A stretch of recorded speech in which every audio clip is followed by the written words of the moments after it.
So ನಾವೀಗ 10th class ನಲ್ಲಿ arithmetic progression chapter ನಲ್ಲಿ 1.2 ಎಕ್ಸರ್ಸೈಸ್ ನ 7 ಪ್ರಾಬ್ಲಮ್ಸ್ ಗಳನ್ನು ನೋಡಿದೀವಿ. ಸೊ ಇವತ್ತಿನ ದಿನ 8ನೇ ಪ್ರಾಬ್ಲಮ್ಸ್ ನಿಂದ ಈ ಎಕ್ಸರ್ಸೈಸ್ ನ ನಾನು ಇವತ್ತು ಕೊನೆಗೊಳಿಸ್ತಾ ಇದ್ದೀನಿ. ಬನ್ನಿ ವಿದ್ಯಾರ್ಥಿಗಳೇ, 1.2 ಎಕ್ಸರ್ಸೈಸ್ ನಲ್ಲಿ 8 ಮೇನ್ ಕ್ವೆಶ್ಚನ್ ಅನ್ನು ನಾವು ನೋಡೋಣ ವಿದ್ಯಾರ್ಥಿಗಳೇ. So an arithmetic progression consists of 50 terms.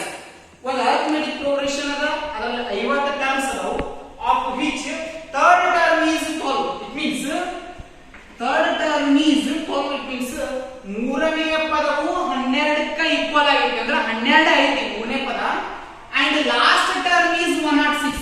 Last term is 106. Last term 106 ಐತೆ ಅಂತಂದ್ರ ಟೋಟಲ್ 50 ಟರ್ಮ್ಸ್ ಅದಾವ ಅಂತಂದ್ರ ಲಾಸ್ಟ್ ಟರ್ಮ್ 50 ಆಕತಿ. ಆಸ್ ಎ ಇಲ್ಲಿಂದ ನೋಡಿ, ಲಾಸ್ಟ್ ಟರ್ಮ್ 50 ಆಕತಿ ಅಂದ್ರ an arithmetic progression consists of 50 terms. ಅದು 50 ಟರ್ಮ್ಸ್ ಗಳನ್ನ ಕನ್ಸಿಸ್ಟ್ ಮಾಡ್ಕೊಂಡೈತಿ. ಹಾಗಾದ್ರೆ ಕೊನೆಯ ಪದ ಏನೈತೆ ಅಂದ್ರ 106 ಐತಿ. ಅದು ಎಷ್ಟನೇ ಪದ ಅಂತಂದ್ರ 50, ಅಂದ್ರ 50ನೇ ಪದ ಆಗಿದೆ. ಹಾಗಾದ್ರೆ find the 29th term. 29th term ಅನ್ನ ಫೈಂಡ್ ಔಟ್ ಮಾಡೋಣ. ಹಾಗಾದ್ರೆ first of all we consider as a given a3 equal to 12 because of third term is 12 and last term means totally consists as a 50 terms. So last term is a50 is equal to 116. ಹಾಗಾದ್ರೆ ಇಲ್ಲಿ ನಾವು first a value b value find out ಮಾಡಿ ಆಮೇಲೆ 29th term ನ find out ಮಾಡಬೇಕಾಗ್ತದೆ. So first a3 means a plus 2d is equal to 12. So a50 it means a plus 49d is equal to 106. ನೋಡ್ರಿ, third term ಅಂದ್ರೆ a plus 2d ಆಗ್ತದೆ. 15th term ಅಂತಂದ್ರೆ 50th term ಅಂದ್ರೆ a plus 49d ಆಗ್ತದೆ. ಆ value ಏನಲ್ಲ ಅದನ್ನ solve ಮಾಡಿ ಹಚ್ಕೊಂಡಿನಿ. ಸೊ ಇದು ಏನು ಪ್ಲಸ್ ಸೈನ್ ಇರುತ್ತೆ, ಇಲ್ಲಿ ಕೂಡ ಪ್ಲಸ್ ಸೈನ್ ಇರುತ್ತೆ, ಇಲ್ಲಿ ಪ್ಲಸ್ ಸೈನ್ ಇರುತ್ತೆ, ಇಲ್ಲಿ ಪ್ಲಸ್ ಸೈನ್ ಇರುತ್ತೆ. ಡಿಯರ್ ಸ್ಟೂಡೆಂಟ್ಸ್, ಇಲ್ಲಿ ಕ್ಲಿಯರ್ ಆಗಿ ಕೇಳಿಸ್ಕೊಳ್ಳಿ. ಏನಂತಂದ್ರ ಪ್ಲಸ್ ಅಪೋಸಿಟ್ ಮೈನಸ್ ಸೈನ್ ಬರೀತೀವಿ ಅಂದ್ರೆ ಈ ನಂಬರ್ ಏನಾಗೈತಿ ಅಂದ್ರೆ ವ್ಯಾಲ್ಯೂ ಈಗ ಮೈನಸ್ ಆಗ್ತದೆ, ಈ ಪ್ಲಸ್ ಆಗಂಗಿಲ್ಲ, ಈ ನಂಬರ್ ಮೈನಸ್ ವ್ಯಾಲ್ಯೂ ಆಗ್ತೈತಿ.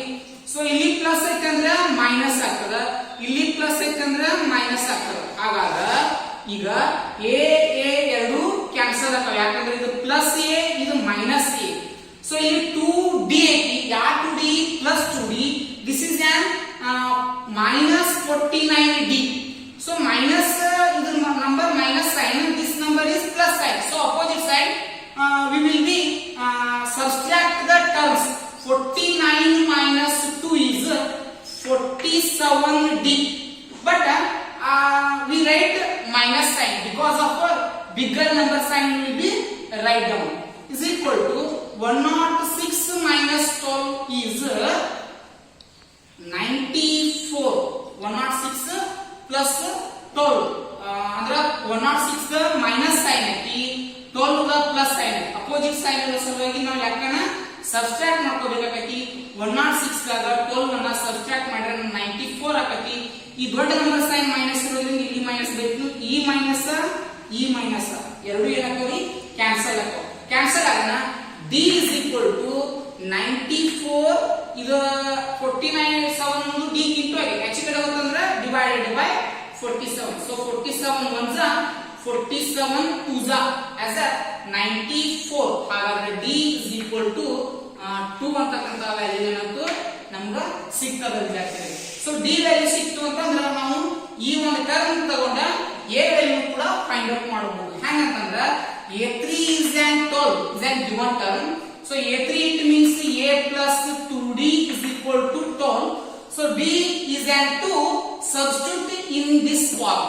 so a plus 2 into d it means 2 is equal to 12. so a plus 2 into 2 is 4 is equal to 12.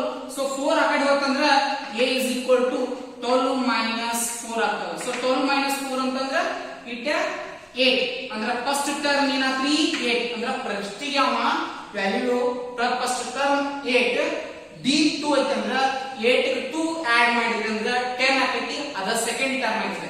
But ನಮಗೆ ಏನು ಫೈಂಡ್ ಔಟ್ ಮಾಡೋಣ ಅಂದ್ರೆ ಫೈಂಡ್ 29th ಟರ್ಮ್. ನಮ್ಗೆ ಹಾಗಾದ್ರೆ a29 plus 28D. So A means 8, substituting the form plus 28 as usual, write down. So D it means 2, so write in the D terms. So 8 as usual plus 2 8s are 16. So 2 2s are 4, 4 plus 1 is 5 as a 56. 56 plus 8, 56 plus 8. So 8 plus 6 is 14.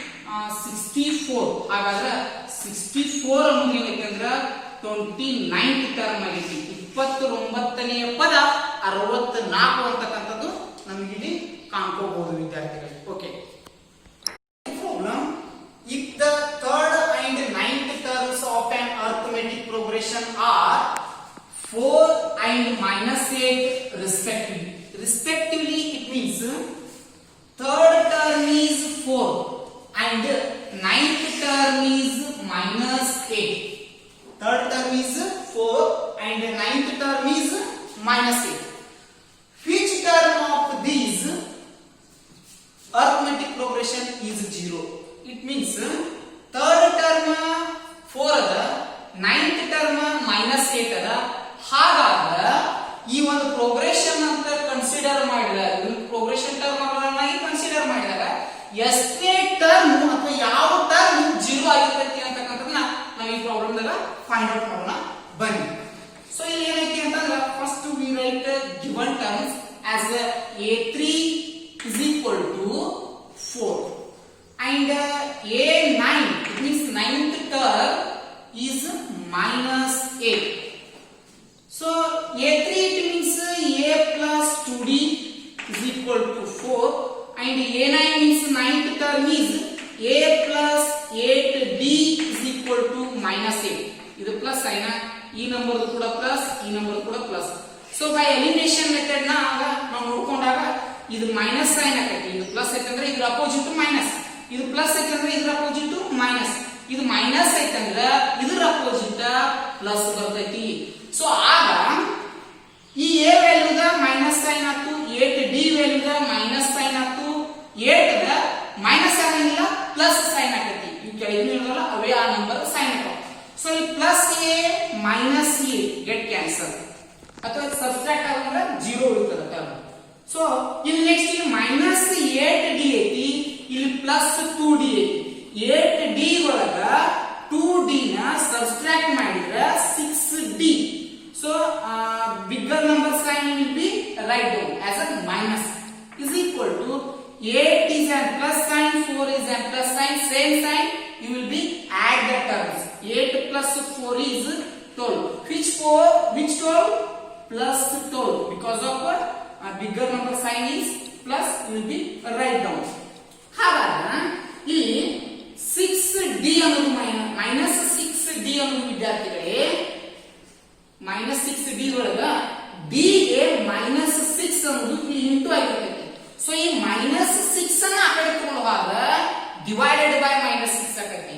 ಹಾಗಾದ್ರೆ ಇಲ್ಲಿ ಬೇಕು ನೋಡ್ರಿ, d is equal to +12, ಈ -6d into ಆ ಕಡೆ ತಗೊಳ್ಳೋದ divided by -6. So 6 1s are 6 2s are d is equal to -2 ಅನ್ನೋದು ಏನಾಗೈತಿ ಅಂದ್ರೆ ವ್ಯಾಲ್ಯೂ ಸಿಗ್ತೈತಿ. ಇಲ್ಲಿ ಒಂದು ಸ್ವಲ್ಪ ನೀವು ಕನ್ಫ್ಯೂಸ್ ಆಗಬಾರದು, -6 ಅನ್ನೋದು d ಇಂಟು ಆಗಿತ್ತು, ಆಚೆ ಕಡೆ ಡಿವೈಡೆಡ್ ಬೈ -6 ಆಗಿತ್ತು. ಸೊ ಈಗ ನೆಕ್ಸ್ಟ್ ವಿದ್ಯಾರ್ಥಿಗಳೇ d ವ್ಯಾಲ್ಯೂ ಫೈಂಡ್ ಔಟ್ ಆಗಬೇಕ, ಇನ್ನು a ವ್ಯಾಲ್ಯೂನ ನಾವು ಫೈಂಡ್ ಔಟ್ ಮಾಡ್ಕೋಬೇಕು ಇಲ್ಲಿ. ಹಾಗಾದ್ರೆ a ವ್ಯಾಲ್ಯೂ ಹ್ಯಾಂಗ ಫೈಂಡ್ ಔಟ್ ಮಾಡ್ತಾನ ಅಂದ್ರೆ ನಾನು ಈ ಟರ್ಮ್ ತಗೋತೀನಿ as a3 means third term is 4, a plus 2d is equal to 4 as a general form of arithmetic progression as a third term. So a it means we don't know the a value, so directly will be write down a, and 2 as usual. D it means -2, so -2 is equal to 4. So a plus ಇವೆರಡು 2 into d ಇದು into ಆಗಿದೆ, ಹಂಗಾರೆ plus into minus ನಾವಿಲ್ಲಿ minus ಬರೀಬೇಕು. 2 into 2 as a 4 is equal to 4. ಈ -4 ಆ ಕಡೆ ಹೋಗ್ತು ಅಂತಂದ್ರೆ +4 ಆಗತ್ತೆ. a is equal to 4 plus 4, a is equal to 8. ಅಂದ್ರೆ ಫಸ್ಟ್ ಟರ್ಮ್ ಏನು ಅಂತು 8 ಅನ್ನೋದು ಫಸ್ಟ್ ಟರ್ಮ್ ಆತು, ಡಿ ವ್ಯಾಲ್ಯೂ -2 ಬಂದೈತಿ. ಹಾಗಾದ್ರೆ ನಾವು an is equal to 0. ಯಾಕೆ an is equal to 0 ಬರೀಬೇಕಾಗೈತಂದ್ರ which term ಅನ್ನ ನಾವು ಯಾವ ಟರ್ಮ್ 0 ಆಗೈತಿ ಅನ್ನೋದನ್ನ ಕಂಡುಹಿಡಿಯೋಣ ನಾವು. That is nth term. ಯಾವ ಗೊತ್ತಿಲ್ಲ ಅದು nth ಟರ್ಮ್. nth ಟರ್ಮ್ 0 ಆಗೈತಿ. ಹಾಗಾದ್ರೆ a means a plus n minus 1 into b is equal to 0. So a value you will be substitute the term as a 8 plus n as usual minus 1. So d it means -2 as usually write down is equal to 0. So ಇದು plus 8 ಆಗೈತಿ. ಇದು ಇದ್ದಾಗ plus 8 ಆಗೈತಿ. ಈ plus 8 ನ is equal to ಆಚೆ ಕಡೆ ಬರೆಯೋದ್ರಿಂದ -8 ಆಗೈತಿ. ಹಾಗಾದ್ರೆ n minus 1 into -2 is equal to ಇದು ಆ ಕಡೆ ಹೋದಾಗ -8. So ಈ ಮೈನಸ್ ಅನ್ನ ಏನ್ ಮಾಡ್ತೀನಿ get cancel ಆಗ್ತೀನಿ. n minus 1 is equal to 8. ಇದು ಇದಕ್ಕೇನಾಗಿತ್ರಿ ಇಂಟು ಆಗಿತ್ತು. ಸೊ ಆ ಕಡೆ ಹೋಗ್ತಂದ್ರೆ ಏನಾಗೈತಿದ ಡಿವೈಡೆಡ್ ಬೈ 2 ಆಗೈತಿ. 2 1s 2 4s 8. ಹಾಗಾದ್ರೆ n minus 1 is equal to 4. n is equal to 4 plus 1. n is equal to 5. ಹಾಗಾದ್ರೆ ಫಿಫ್ತ್ ಟರ್ಮ್ ಏನಾಗೈತಿ ಅಂದ್ರೆ ಈ ಪ್ರೋಗ್ರೆಷನ್ ದಾಗ 0 ಆಗಿರ್ತೈತಿ. ಅದನ್ನ ನಾವು ವೆರಿಫಿಕೇಶನ್ ಕೂಡ ಮಾಡಬಹುದು. ಯಾವ ರೀತಿ ವೆರಿಫೈ ಮಾಡಬಹುದು? ಹ್ಯಾಂಗ ವೆರಿಫೈ ಮಾಡಬಹುದು ಅಂದ್ರೆ a5 is equal to ಎಷ್ಟು ತಗೋರಿ, a ವ್ಯಾಲ್ಯೂ ಅನ್ನ ಏನಂತೈತಿ -2 ಸಾರಿ 8 ಅದ 8 ಬರ್ಕೋರಿ, b ವ್ಯಾಲ್ಯೂ ಏನದ -2 ಅದ -2 ಬರ್ಕೋರಿ. a5 it means a plus 4d. so a value ಏನ್ರಿ 8 plus 4 as usual. b it means -2. so 8 plus into minus as a minus, 4 2s are 8. 8 minus 8 is 0. ಹಾಗಾದ್ರೆ ಇದನ್ನೇ ಪದ ಏನಾಗ್ತದೆ ಅಂತಂದ್ರೆ ವಿದ್ಯಾರ್ಥಿಗಳೇ 0 ಬಂದಿರ್ತದ. ಸೊ ಇನ್ನ ಈ ಕ್ಲಿಯರ್ ಆಗಿದೆ, ಅಂಡರ್ಸ್ಟ್ಯಾಂಡ್ ಆಗಿದೆ ಅಂತ ನಾನು ಭಾವಿಸ್ಕೊಂಡಿದ್ದೀನಿ. Friends, this is 10th problem and listen here very carefully because of it's very important problem in this chapter. Because of question is very twisted. The 17th term of an arithmetic progression exceeds. So this is an exceeds. Exceeds means ಹೆಚ್ಚಾಗಿ ಅಂದ್ರೆ add ಮಾಡ್ಕೋಬೇಕು ಅಂತ, ಅಂದ್ರೆ ಅದಕ್ಕ add ಮಾಡ್ಕೋಬೇಕು. ಹಂಗೆ add ಮಾಡ್ಕೋಬೇಕು ಅನ್ನೋದಂದ್ರ it's 10th term by 7 ಅಂದ್ರ 10ನೇ ಪದಕ್ಕ 7 ಅನ್ನ ಆಡ್ ಮಾಡಿದ್ರ ಅಂದ್ರೆ ಮೋರ್ ಮಾಡ್ಕೊಂಡ್ರ 10th term ಕ 7 ಮೋರ್ ಆತಂದ್ರ ಫಾರ್ ಎಕ್ಸಾಂಪಲ್ 10th term 10 ಐತೆ ತಿಳ್ಕೊಂಡು, ಸೊ 7 ಆಡ್ ಮಾಡಿದ್ರೆ 17. ಅದೇ ಏನಪ್ಪಾ ಅಂತಂದ್ರ 17th term ಆಗಿರ್ತೈತಿ. ಹಾಗಾದ್ರೆ ಫೈಂಡ್ ದ ಕಾಮನ್ ಡಿಫರೆನ್ಸ್. ಅದರದ್ದು ಕಾಮನ್ ಡಿಫರೆನ್ಸ್ ಅನ್ನ ನಮ್ಗೆ ಏನ್ ಮಾಡೋಣ ಫೈಂಡ್ ಔಟ್ ಮಾಡೋಣ. ಸೊ ಹಾಗಾದ್ರೆ first we write down as A given 17th term means a17. 17th term of an arithmetic progression exceeds its 10th term by 7. ಅಂದ್ರೆ a10 plus 7 ಗೆ 17th term ಅನ್ನೋದು ಅಂದ್ರೆ a17 ಅನ್ನೋದು ಈಕ್ವಲ್ ಆಗಿದೆ. ಹಾಗಾದ್ರೆ common difference ನ find out ಮಾಡೋಣ. It means b equal to question mark ನೀವು ಕೇಳಬೇಕು. ಅದನ್ನ ನಾವು ಬಿಡಿಸೋಣ. So a17 means 17th term is a plus 16d is equal to 10th term means a plus 9d plus 7.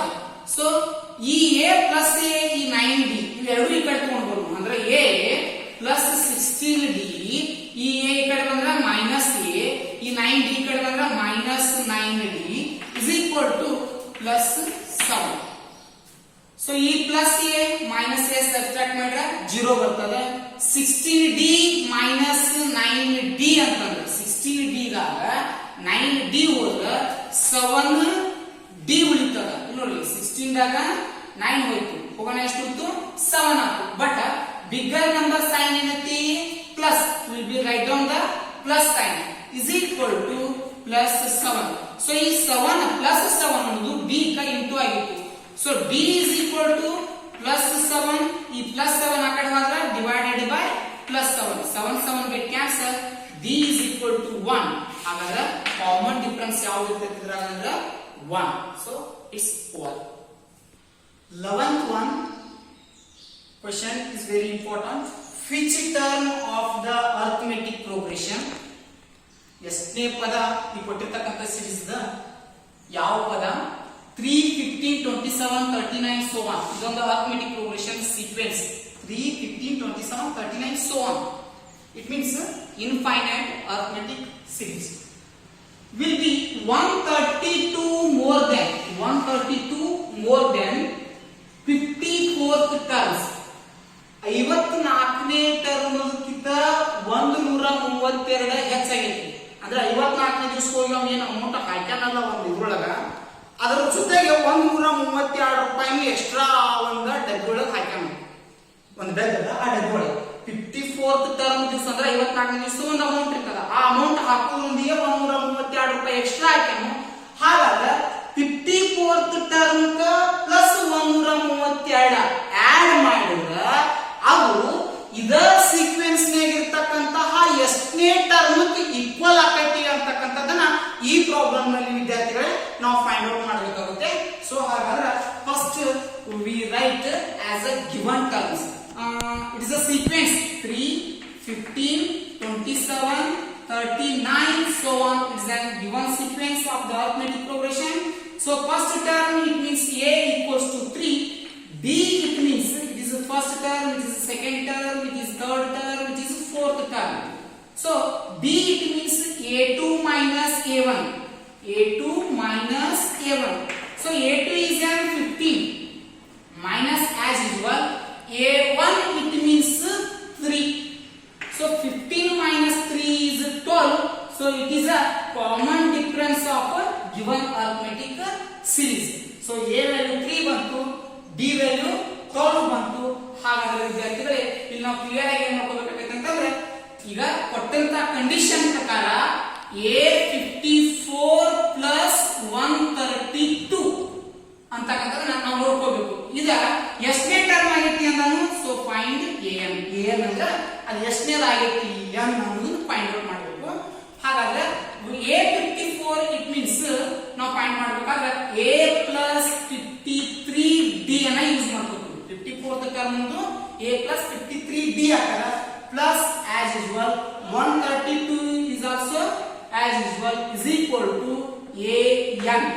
ಹಾಗಾದ್ರೆ a ವ್ಯಾಲ್ಯೂ ನಮಗೆ ಇಲ್ಲಿ ಗೊತ್ತಿಲ್ಲ. So a value find out ಮಾಡಬೇಕಾಗಿರೋದ್ರಿಂದ a ವ್ಯಾಲ್ಯೂ ನಾವು ಅಷ್ಟ ಸ್ಟಾಪ್ ಮಾಡೋಣ.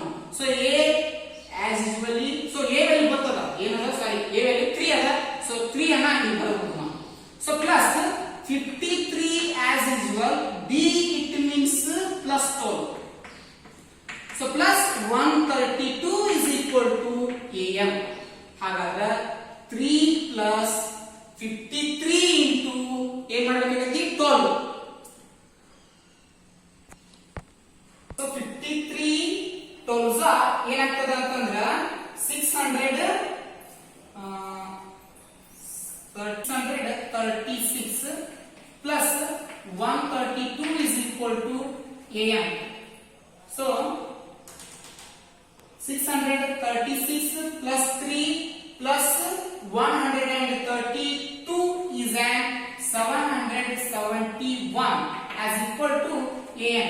an it means a plus n minus 1 into d is equal to 771. an it means a plus n minus 1 into d. So a is an 3 plus n minus 1 as usually write down. d it means 12 is equal to 771.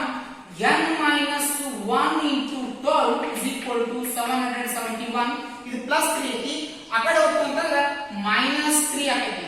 So 771 ದಾಗ ನಾವೇನ್ ಮಾಡ್ಬೇಕಾಗೈತಿ ಅಂದ್ರೆ 3 ಅನ್ನ subtract ಮಾಡಬೇಕು. ಅವಾಗ 68 ಆಗ್ತದೆ. 768 ಆಗ್ತದೆ. ಇದು n minus 1 into 12 ಇರ್ತದೆ. ಈ 12 ಅನ್ನೋದು n minus 1 ಕ ಇಂಟು ಆಗೈತಿ. ಸೊ ಈ 12 ಅನ್ನ ಆ ಕಡೆ ಕರ್ಕೊಂಡು ಹೋದ್ವಿ ಅಂದ್ರೆ ಡಿವೈಡೆಡ್ ಬೈ ಆಗೈತಿ. ಹಾಗಾದ್ರೆ n minus 1 is equal to 768. ಇದು ಆಗತ್ತಂದ್ರೆ divided by 12. So 12 1s are 12 64 ಹಾಗಾದ್ರೆ n minus 1 is equal to 64 ಆತು n is equal to 64 plus 1 ಆಗತಿ ಹಾಗಾದ್ರೆ n is equal to 65 ಅಂದ್ರ 65ನೇ ಟರ್ಮ್ ಇದಕ್ಕೆ 65ನೇ ಟರ್ಮ್ ಅನ್ನೋದು ಯಾವ ರೀತಿ ಅದ ಅಂತಂದ್ರ ಈ ಕೊಟ್ಟಿರ್ತಕ್ಕಂತ ಪ್ರೋಗ್ರೆಷನ್ ದಾಗ 54ನೇ ಟರ್ಮ್ ಗೆ 132ನ ಆಡ್ ಮಾಡಿದ ಅದು ಎಷ್ಟು ಆನ್ಸರ್ ಬರ್ತದಲ್ಲ ಆ ಆನ್ಸರ್ 65ನೇ ಟರ್ಮ್ ಕ ಈ ಸೀಕ್ವೆನ್ಸ್ ದ ಟರ್ಮ್ ಗೆ ಈಕ್ವಲ್ ಆಗಿರ್ತದಂತ ಈ ಒಂದು ಪ್ರಾಬ್ಲಮ್ ನಲ್ಲಿ ನಾವು ನೋಡ್ಕೊಂಡ್ವಿ.